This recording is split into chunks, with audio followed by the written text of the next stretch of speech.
ఇక బంగాళాఖాతంలో ఏర్పడిన అల్పపీడనం కారణంగా ఏపీ వ్యాప్తంగా వర్షాలు కురుస్తున్నాయి. మరో 2 రోజుల పాటు భారీ వర్షాలు కురిసే అవకాశం ఉందని వాతావరణ శాఖ హెచ్చరించింది. శ్రీకాకుళం, విజయనగరం, మన్యం, అల్లూరి, పశ్చిమ గోదావరి, ఏలూరు, ఎన్టీఆర్, గుంటూరు జిల్లాలో మోస్తారు నుంచి భారీ వర్షాలు కురుస్తున్నాయి. మిగతా జిల్లాల్లో తేలికపాటి వర్షాలు కురుస్తున్నాయి. అల్పపీడనం కారణంగా తీరం వెంబడి 40 నుంచి 60 కిలోమీటర్ల వేగంతో ఈదురుగాలులు వీస్తున్నాయి. దీంతో మత్స్యకారులు వేటకు వెళ్లవద్దని అధికారులు హెచ్చరికలు జారీ చేశారు. ఇక ఇదే అంశంపై మా ప్రతినిధి చంద్రశేఖర్ అందిస్తారు. చంద్రశేఖర్, చెప్పండి.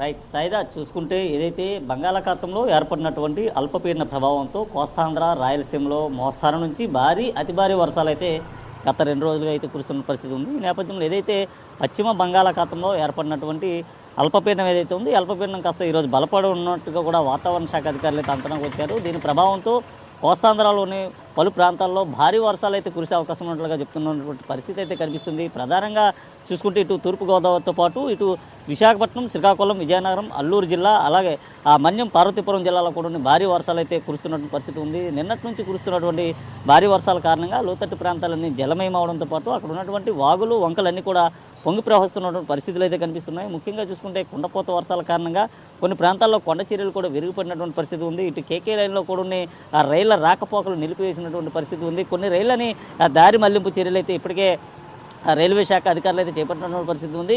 చూసుకుంటే ఏదైతే 2 రోజులుగా కూడా కురుస్తున్నటువంటి వర్షాల కారణంగా రహదారులపైన ఎక్కడికక్కడే వరద నీరు అయితే నిలిచిపోయినటువంటి పరిస్థితి అయితే కనిపిస్తుంది. పై నుంచి కురుస్తున్నటువంటి వర్షాల కారణంగా ఎగువ ప్రాంతాల నుంచి దిగువ ప్రాంతాలకు వస్తున్నటువంటి వరద నీరు అంతా కూడా రిజర్వేయర్లకు వచ్చి చేరుకొని నీటి మొత్తం అంతా కూడా పెరుగుతున్నటువంటి పరిస్థితి ఉంది. ఈ నేపథ్యంలో కొన్ని రిజర్వేయర్లను గేట్లను కూడా తెరిచినటువంటి పరిస్థితి అయితే ఉంది. అయితే ఇటు చూసుకుంటే తీర ప్రాంతం వెంబడి గంటకు 35 నుంచి 40 కిలోమీటర్ల వేగంతో కూడా ఎదురుగాలు అయితే వీస్తున్నాయి. ఈ గాలుల నేపథ్యంలో చెట్ల కింద కానీ లేదా పెద్ద పెద్ద హోర్డింగ్స్ కింద కానీ ప్రజలెవరూ కూడా ఉండరాదంటూ కూడా వాతావరణ శాఖ అధికారులు అయితే చెప్పిన పరిస్థితి కనిపిస్తుంది. అలాగే ఏదైతే లోతట్టు ప్రాంతాల్లో ఉండేటటువంటి ప్రజలందరినీ కూడా సురక్షిత ప్రాంతాలకు తరలించే విధంగా కూడా ఇప్పటికే అన్ని రకాల చర్యలు అయితే రాష్ట్ర ప్రభుత్వం చేపట్టింది. ముఖ్యంగా చూసుకుంటే ఏదైతే వర్షపాత ప్రభావిత ప్రాంతాలు ఏవైతే ఉంటాయో ఆ ప్రాంతాలను ముందస్తుగానే అధికారులు అయితే గుర్తించారు. ఏదైతే గతంలో జరిగినటువంటి ఘటనలు కానీ లేదా గతంలో జరిగినటువంటి విపత్తులు ఏవైతే ఉన్నాయో ఆ విపత్తులను దృష్టిలో తీసుకున్నటువంటి ఆ రాష్ట్ర విపత్తుల నిర్వహణ శాఖ అయితే ముందస్తుగానే భద్రతాపరమైనటువంటి చర్యలు అయితే చేపట్టింది. ముఖ్యంగా చూసుకుంటే ఏదైతే వర్షపాత ప్రభావిత ప్రాంతాలు ఏవైతే ఉన్నాయో ఆ ప్రభావిత ప్రాంతాల్లో ఎన్డీఆర్ఎఫ్, ఎస్డీఆర్ఎఫ్ బృందాలను కూడా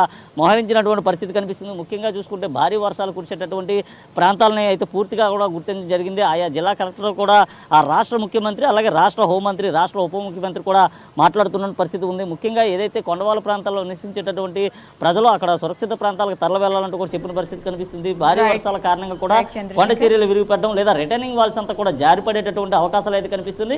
ఈ నేపథ్యంలో భారీ వర్షాల కారణంగా అలల తాకిడి కూడా ఎక్కువ ఉన్నటువంటి నేపథ్యంలో మత్స్యకారులు ఎవరు కూడా వేటకు వెళ్ళరాదంటూ కూడా వాతావరణ శాఖ అధికారులు ఇప్పటికీ సూచించిన పరిస్థితికి కనిపిస్తుంది. Saida, thank you Chandrasekhar.